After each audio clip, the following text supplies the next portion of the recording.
Por la señal de la Santa Cruz de nuestros enemigos, líbranos, Señor Dios nuestro. En el nombre del Padre, y del Hijo, y del Espíritu Santo. Señor mío y Dios mío, creo firmemente que estás aquí, que me ves, que me oyes. Te adoro con profunda reverencia. Te pido perdón de mis pecados y gracia para hacer con fruto este rato de oración. Madre mía Inmaculada, San José, mi Padre y Señor, Ángel de mi guarda, intercede por mí. Dice el Evangelio de hoy que en aquel tiempo aquel tiempo es justo después de que el Señor contara la parábola del Hijo Pródigo. Bueno, en aquel tiempo Jesús se puso a hablar en parábolas a los sumos sacerdotes, a los escribas y a los ancianos. Es decir, que aquí Marcos nos dice cuál era el público al que se dirigía el Señor. Los sacerdotes, los escribas y los ancianos, los 3/3 que componían el Sanedrín u órgano judicial de los judíos. La gente importante, los dirigentes del pueblo de Israel. Y entonces el Señor les dice precisamente a ellos: un hombre plantó una viña, la rodeó con una cerca, cavó un lagar, construyó la casa del guarda. En estas palabras de este comienzo de la parábola de los viñadores homicidas, pues hay una referencia clarísima a Isaías 5 y a la viña de Yahvé, que es el pueblo de Israel. Allí se habla también de la cerca, del lagar y de la torre del guarda. El caso es que este hombre que plantó esa viña, y ese hombre lógicamente pues es Yahvé, que plantó el pueblo judío, que es la viña, que lo rodeó de cuidados, la rodeó con una cerca, cavó un lagar, construyó la casa del guarda. Yahvé que dio al pueblo judío una tierra prometida, que le defendió de sus enemigos. Yahvé que puso al frente del pueblo judío a los jueces y luego a los reyes de Israel. Pues este hombre arrendó la viña a unos labradores y se marchó de viaje. Estos labradores, encargados de la viña, son los dirigentes del pueblo, es decir, esas personas a las que Jesús se dirigía, los sacerdotes, escribas y ancianos. A su tiempo, sigue diciendo la parábola, envió un criado a los labradores para percibir su tanto del fruto de la viña. Ellos lo agarraron, lo apalearon y lo despidieron con las manos vacías. Les envió otro criado, a este lo insultaron y lo descalabraron. Envió a otro y lo mataron, y a otros muchos los apalearon o los mataron. Es una referencia clarísima a los profetas, a esa historia de la misericordia de Dios con su pueblo, de cómo le va mandando profetas que le animan a la conversión, que le animan a volver a dar fruto, en definitiva, a hacer rendir los dones que ha recibido de Yahvé, pero los dirigentes del pueblo judío los persiguieron. Jerusalén, Jerusalén, que matas a los profetas. No puede morir un profeta lejos de Jerusalén. Son palabras de nuestro Señor. Y así, como ocurre en esta parábola, envían a cuantos les envía, matan a cuantos les envía el dueño de la viña. Y al final le quedaba uno, su hijo querido, a este dueño, a este hombre. Y lo envió el último, pensando que a su hijo lo respetarían. Es la encarnación del Hijo de Dios. Está hablando Jesucristo de sí mismo. Pero los labradores se dijeron: este es el heredero, venga, lo matamos y será nuestra la herencia. Por envidia, por avaricia, deciden matar al hijo del dueño de la viña. También los sacerdotes, los escribas y los ancianos ya habían decidido matar a Jesucristo, el Hijo de Dios. Y dice Jesús que en esta parábola, agarrándolo al hijo, lo mataron. De esta manera, esta parábola es a la vez una profecía de la muerte de Jesús. Y lo arrojaron fuera de la viña, que es un acto de crueldad porque es tirar su cadáver por encima de la tapia en vez de darle sepultura. y dejar que los animales se lo coman, ¿no? Hay una pequeña referencia a cómo nuestro Señor fue muerto y enterrado fuera del recinto de Jerusalén. Y entonces el Señor se pregunta, ¿qué hará el dueño de la viña? Y se contesta, acabará con los labradores y arrendará la viña a otros. Los otros, pues son los gentiles, somos cada uno de nosotros que hemos venido después. Y entonces el Señor dice, ¿no habéis leído aquel texto, la piedra que desecharon los arquitectos es ahora la piedra angular? ¿Es el Señor quien lo ha hecho? ¿Ha sido un milagro patente? Y está indicando Jesús que esa piedra angular rechazada es el mismo resucitado. Cristo resucitado es la piedra clave que sostiene todo, que da sentido e ilumina el Antiguo Testamento, la piedra que sostiene el arco de la revelación, la meta del camino de la revelación al pueblo judío. El Señor lo es todo, verdaderamente. ¿Y qué hacen los judíos al escuchar esta parábola y estas palabras tuyas, Señor? Pues dice Marcos, que triste, que intentaron echarle mano porque veían que la parábola iba por ellos, pero temieron a la gente y dejándolo allí se marcharon. Señor, es una pena. Es una pena porque estos hombres se dieron cuenta de que les hablabas a ellos y te referías a ellos. Entendieron el sentido de la parábola, pero no dijeron, reaccionaron mal, no se conmovieron, no se dejaron convertir, no acudieron a ti compungidos diciendo, Rabí, ¿y qué hemos de hacer para no merecer el reproche de Dios? Cuando Pedro dijo su discurso, los judíos reaccionaron así, ¿qué hemos de hacer, amigo? Y se bautizaron. Pero aquí ellos no reaccionan así. ¿Quién sabe cómo habría acabado el Evangelio si después de esta parábola los judíos principales, los sacerdotes, escribas y ancianos hubieran acudido a ti, Señor, abiertos de corazón, de buena fe, arrepentidos, preguntándote, Señor, ¿pero por qué dices esto de nosotros? ¿Qué hemos hecho mal? ¿Qué tenemos que hacer mejor? Enséñanos el camino. Si hubieran reaccionado con humildad, pues a lo mejor el Evangelio hubiera sido completamente distinto. Y yo, al leer esto, Señor, pensaba pues en cada uno de nosotros, empezando por mí mismo. También nosotros, Señor, tenemos gente a nuestro alrededor que nos quiere, como tú, y que nos hace ver cuando andamos en el error, cuando no estamos portándonos como deberíamos.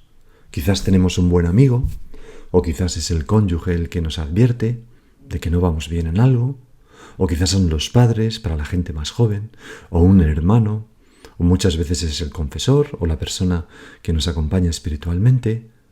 Nos corrigen, son personas que están puestas por Dios para ayudarnos, y la ayuda muchas veces exige la corrección, que es una obra de misericordia, corregir al que se equivoca. Señor, ¿y nosotros cómo reaccionamos? ¿Con humildad o con enfado? ¿Agradecemos las correcciones o nos ponemos rabiosos como estos hombres protagonistas de esta parábola tuya del Evangelio? San José María, en una ocasión, escribió en el año 57 lo siguiente. Son palabras muy sabias. Las gentes que se molestan ante una corrección, que es deseo delicado de ayudar, de facilitar la santidad, demuestran poco calibre intelectual, o son inteligentes cegados por la soberbia. No he visto, dice San José María, necios más grandes que los listos cegados por la soberbia. Quizás a ti y a mí nos ha pasado alguna vez esto, que nos hemos tropezado con una persona así y por dentro hemos pensado, y quizás lo hemos sido nosotros alguna vez, pero qué necedad.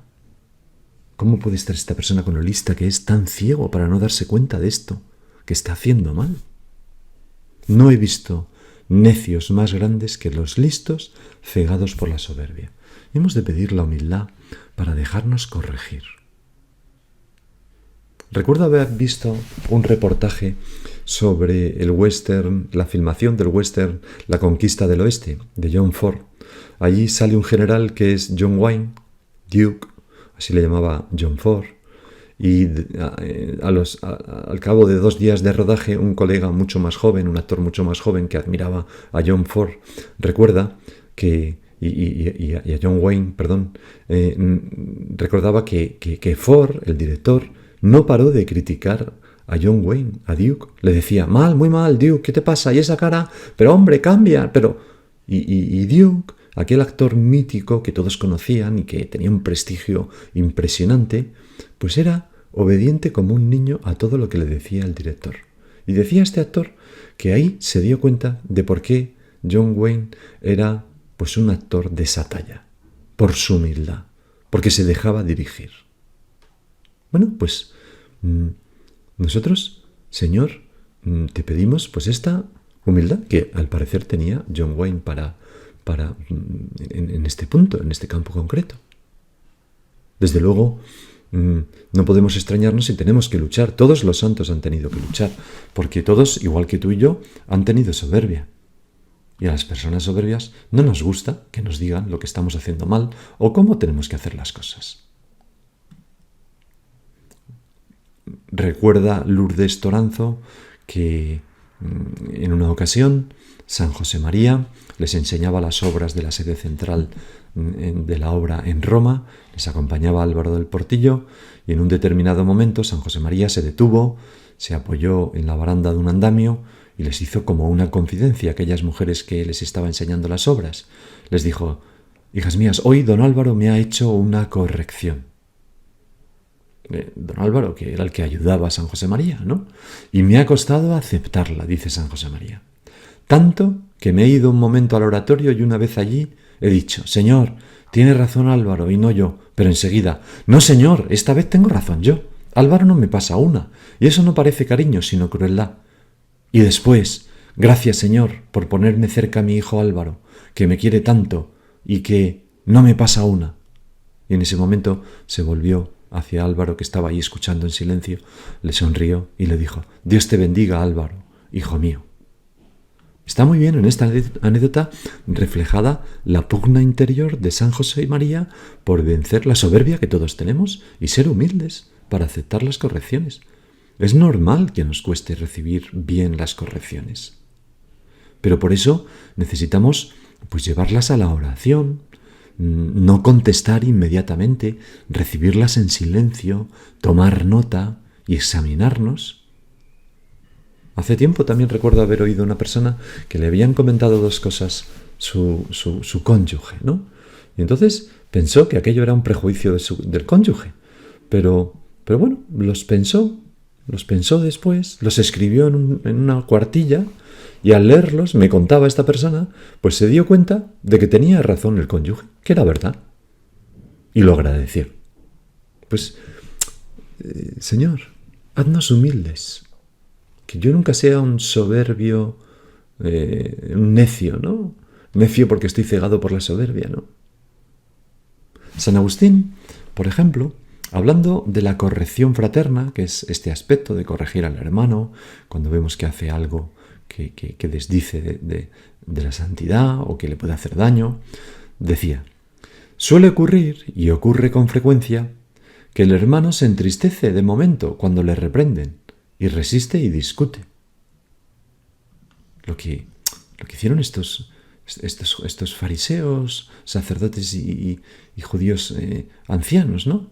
Intentaron echarle mano porque veían que la parábola iba por ellos. O sea, se llenan un poco, puede ocurrir que al principio el hermano se entristezca, se enrabiete un poco, discuta, no acepte, pero sigue diciendo San Agustín. Pero luego reflexiona en silencio, si es un alma de oración, sin otro testigo que Dios y su conciencia.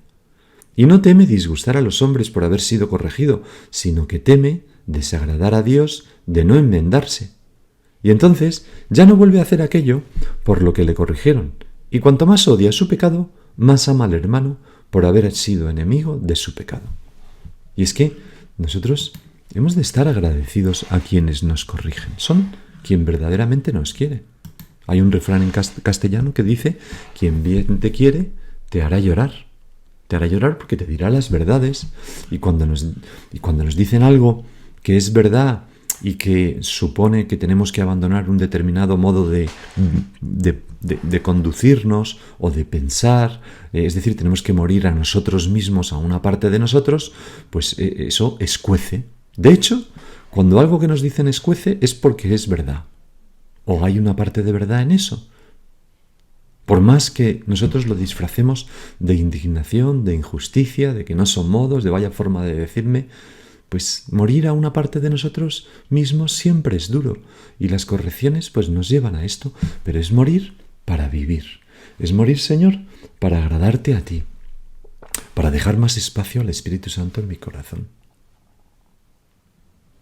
Qué virtud tan bonita la humildad para dejarse corregir, como John Wayne, como el Duke. Muy bien, oye esto, de acuerdo. Silencio y tomar nota.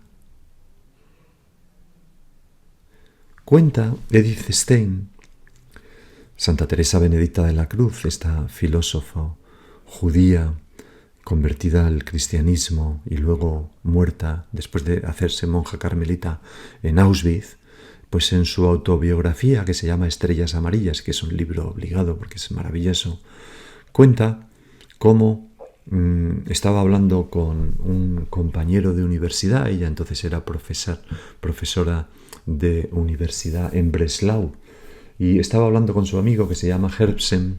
Era un amigo que a la vez era jefe suyo, y este Herbsen le dijo, porque ella había obtenido un puesto en Göttingen, se trasladaba de Breslau a Göttingen, a la Universidad de Göttingen.